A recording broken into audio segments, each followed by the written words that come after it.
السلام علیکم ورحمۃ اللہ وبرکاتہ۔ خیرکم من تعلم القرآن وعلمہ، تم میں سے بہترین انسان وہ ہے جو قرآن سیکھے اور دوسروں کو سکھائے۔ نحمدہ ونصلی علی رسولہ الکریم، اما بعد، فاعوذ باللہ من الشیطان الرجیم، بسم اللہ الرحمن الرحیم۔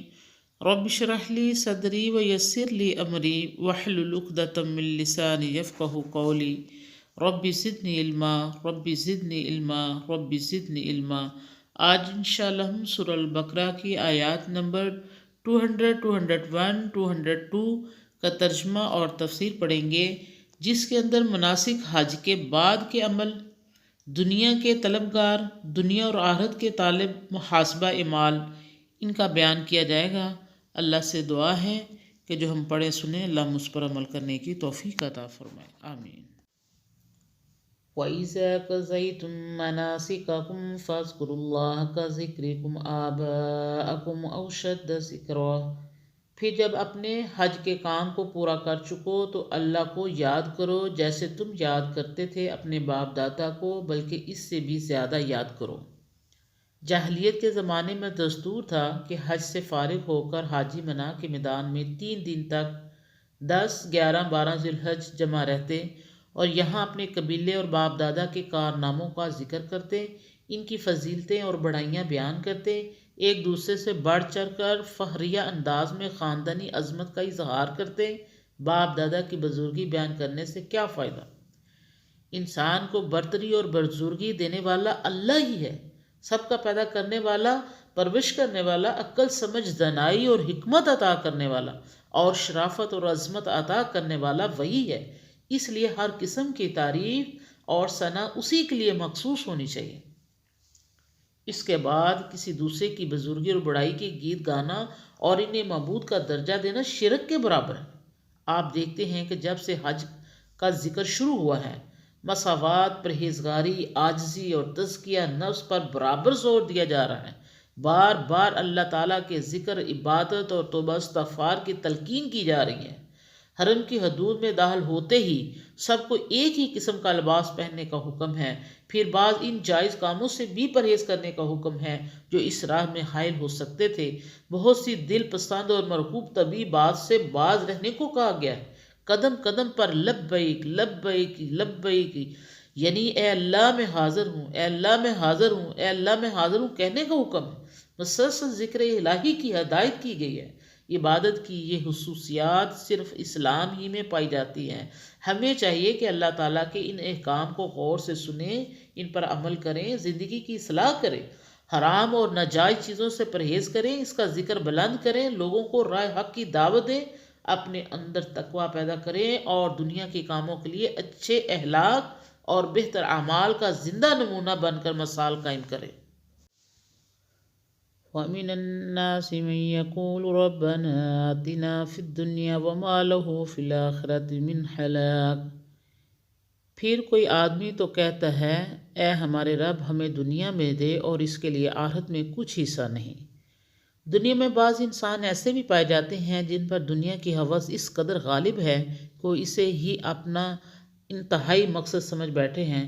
ان کے نزدیک سب سے بڑی کامیابی اور فتح یہی ہے کہ زیادہ سے زیادہ مادی فائدے حاصل کریں، مال وزرا کے ڈھیر لگائیں، دولت و ثروت اکٹھی کر لیں۔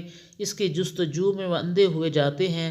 دنیا کے یہ طلبگار حرص و لالچ کے پیکر میں پھنس کر اپنی عقبت اور حسن انجام کو بھی اس دوڑ دھوپ میں قربان کر دیتے ہیں۔ اس مرض میں وہ لوگ مبتلا ہوتے ہیں جو اخلاق میں پست، معاملات میں کھوٹے، برتاؤ میں خود غرض، آخرت کے انکاری اور عارضی فائدوں کے دیوانے ہوں۔ ان کی نگاہ ہمیشہ قریبی نفع پر رہتی ہے۔ یہ لوگ دیر پا نتائج کو نظر انداز کرتے ہیں۔ ہر کام میں وہ اسی چیز کے متمنی رہتے ہیں جس کا جلدی سے انہیں پھل مل جائے۔ صبر و تحمل کی طاقت ان میں نہیں ہوتی، غرض اس دوڑ دھوپ اور کوشش میں وہ اس قدر مگن ہو جاتے ہیں، اگر عبادت کریں اور اللہ تعالیٰ سے دعا بھی مانگیں یا کوئی نیک کام بھی کریں تو اس میں بھی ان کا مقصد صرف دنیاوی فائدے حاصل کرنا ہوتا ہے۔ وہ اللہ تعالیٰ کو محض اس لیے پکارتے ہیں کہ وہ ان کے پاس روپے پیسے کے ڈھیر لگا دے، ان کی مادی ضروریات پوری کر دے۔ جہاد میں صرف اس لیے حصہ لیتے ہیں کہ مال و غنیمت ہاتھ آ جائے۔ حج صرف اس لیے کرتے ہیں کہ تجارتی فائدے سمیٹ لیں۔ نماز اور زکوٰۃ اس لیے ادا کرتے ہیں کہ لوگوں کا اعتماد حاصل کر لیں اور اس سے ناجائز فائدہ اٹھائیں۔ ان لوگوں کے نزدیک جنت اور آخرت کی نعمتیں کوئی شے نہیں۔ وہ قیامت کو ایک بیکار عقیدہ سمجھتے ہیں۔ مرنے کے بعد کی یقینی زندگی ان کے خیال میں ایک انہونی سی بات ہے۔ زندگی کے اعمال کے بدلہ کا عقیدہ وہ نہیں جانتے۔ ان کے نزدیک زندگی صرف دنیا ہی کی ہے اور کامیابی صرف دنیاوی ہے۔ یہ لوگ کھلی گمراہی میں مبتلا ہیں، یہ منافقانہ اور کافرانہ روش اختیار کیے ہوئے ہیں۔ حقیقت یہ ہے کہ دنیا ہماری مسلسل زندگی کا ایک مختصر سا حصہ ہے، باقی اور ہمیشہ رہنے والی زندگی ہمیں موت کے بعد ہی نصیب ہوگی۔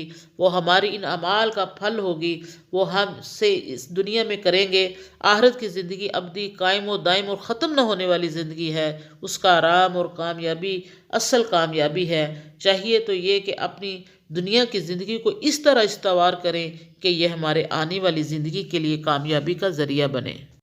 وَمِنْهُمْ مَنْ يَقُولُ رَبَّنَا آتِنَا فِي الدُّنْيَا حَسَنَةً وَفِي الْآخِرَةِ حَسَنَةً وَقِنَا عَذَابَ النَّارِ، اور کوئی ان میں سے کہتا ہے اے ہمارے رب ہمیں دنیا میں خوبی دے اور آخرت میں خوبی دے اور ہمیں دوزخ کے عذاب سے بچا۔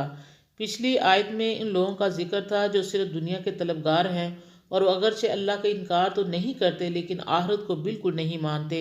ان کی عادتیں، التجائیں، تمنائیں اس مادی دنیا کی ترقیوں تک محدود رہتی ہیں اور ان کی عبادت کا مقصد بھی صرف دنیا کے فائدے کا حصول ہوتا ہے۔ اللہ تعالیٰ نے ان کی سزا یہ بتائی کہ آخرت میں انہیں کسی قسم کا ثواب اور حصہ نہیں ملے گا، کیونکہ وہ جو کچھ چاہتے ہیں اور جس کے لیے کوشش کرتے ہیں وہ انہیں دنیا میں مل جائے گا۔ اب جب کہ انہوں نے اس دنیا میں اپنا مطلب پا لیا تو آخرت میں ان کے حصے میں کچھ نہیں آئے گا۔ موجودہ سبق میں اس صحیح خیال اور درست کردار مومنوں کا ذکر ہے جو آخرت پر یقین رکھتے ہیں، جن کے نزدیک قیامت اور مکافات عمل ضرور پیش آئیں گے۔ اس لیے ان کی نظر محض دنیا پر نہیں بلکہ آخرت پر بھی ہوتی ہے، اس لیے وہ آخرت سے منہ موڑ کر صرف دنیا میں نہیں چاہتے اور ایسا کام نہیں کرتے جن سے انہیں دنیا کا فائدہ تو مل جائے لیکن آخرت کا ثواب جاتا رہے۔ وہ اپنے معاملات، برتاؤ اور معاشرت میں حسن انجام کو ملحوظ رکھتے ہیں۔ حسنات سے یہ ظاہر ہے کہ مومن خیر و خوبی کا طالب ہے، دنیا کی بھی اور آخرت کی بھی۔ دنیا میں وہ نیک عمل کرنے کی توفیق مانگتا ہے، اپنی دعاؤں اور عبادتوں سے وہ نیک عملی اور نیک کاری کا استطاعت اور طاقت طلب کرتا ہے اور آخرت میں اس نیک عملی اور نیکوکاری کا نیک پھل مانگتا ہے۔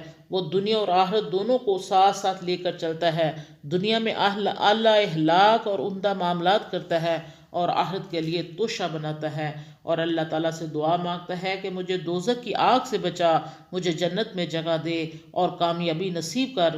بہترین انسان کے زندگی کا معیار یہی ہے کہ وہ اپنی زندگی اور زندگی کے معاملات میں دنیا اور آخرت دونوں کو پیش نظر رکھے اور جہنم کے عذاب سے ڈرتا رہے۔ یہ بات یاد رہے کہ اسلام نے دنیا اور آخرت کا مقابلہ تو بتلایا ہے لیکن دین دنیا کا مقابلہ نہیں کیا۔ مبارک ہے وہ انسان جو دنیا میں ایسی زندگی بسر کرے کہ ساتھ ہی ان کی آخرت بھی سنور جائے۔ اولئک لہم نصیب مما کسبوا واللہ سریع الحساب، انہی لوگوں کے لیے ان کی کمائی سے حصہ ہے اور اللہ جلد حساب لینے والا ہے۔ قرآن مجید نے پچھلے آیتوں میں دو قسم کے لوگوں کا ذکر کیا ہے۔ ایک وہ جو صرف دنیا کی زندگی میں ہی ہر قسم کی کامیابی چاہتے ہیں، اپنے ہر عمل اور ہر عبادت سے ان کا مقصد صرف دنیا کمانا ہوتا ہے۔ وہ نہ قیامت پر یقین رکھتے ہیں نہ دوسری زندگی کے نتائج پر، اس لیے اپنی محنت اور کوشش کا پھل وہ اسی دنیا میں مانگتے ہیں۔ ایسے لوگوں کا آخرت میں کوئی اجر نہیں ملے گا۔ دوسرے وہ جو اللہ کہ یوم قیامت اور دوسری زندگی سب پر ایمان رکھتے ہیں، اپنی نیکیوں کے بدلے صرف دنیائی جاؤ جلال ہی نہیں مانگتے بلکہ ایسے کام کرتے ہیں کہ ان کی دنیا اور عاقبت دونوں درست ہو جائیں۔ دنیا کے علاوہ انہیں آخری زندگی میں بھی آرام ملے گا، گویا وہ دونوں زندگیوں کو اپنی اپنی جگہ پر رکھتے ہیں۔ آخرت بیچ کر دنیا نہیں کماتے اور نہ دنیا کو ترک کر کر آخرت کی تلاش کرتے ہیں بلکہ دنیا اور آخرت دونوں میں کامیابی چاہتے ہیں۔ وہ دوزخ کی آگ سے بچنے کے لیے آزمودہ ہیں اور اس سے بچنے کے لیے ایسے کاموں میں نہیں الجھتے جو انہیں دوزخ میں ڈال دیں۔ ان دو قسم کی لوگوں کا انجام آج کی آیت میں بیان کیا گیا ہے، یعنی یہ کہ ان لوگوں کو ان کے نیک اعمال کے عوض آخرت میں نیک اجر ملے گا، ان کی خواہش کے مطابق دوزخ سے انہیں دور رکھا جائے گا، ان کی بھول چوک معاف کر دی جائے گی، جنت میں رہنے کو جگہ دی جائے گی، اور وہ دیکھ لیں گے کہ دنیا کی زندگی کے بعد آخرت کی زندگی بھی ہے۔ دنیا کا مال و متاع اس زندگی کے لطائف کے مقابلے میں کچھ بھی نہیں۔ دنیا کی آسائش، عزت اور مرتبے سب عارضی اور ناپائیدار تھے، ان کے مقابلے میں جنت کی نعمتیں ابدی اور سکون بخش ہے، یہاں کا آرام اور چین ہمیشہ رہنے والا ہے۔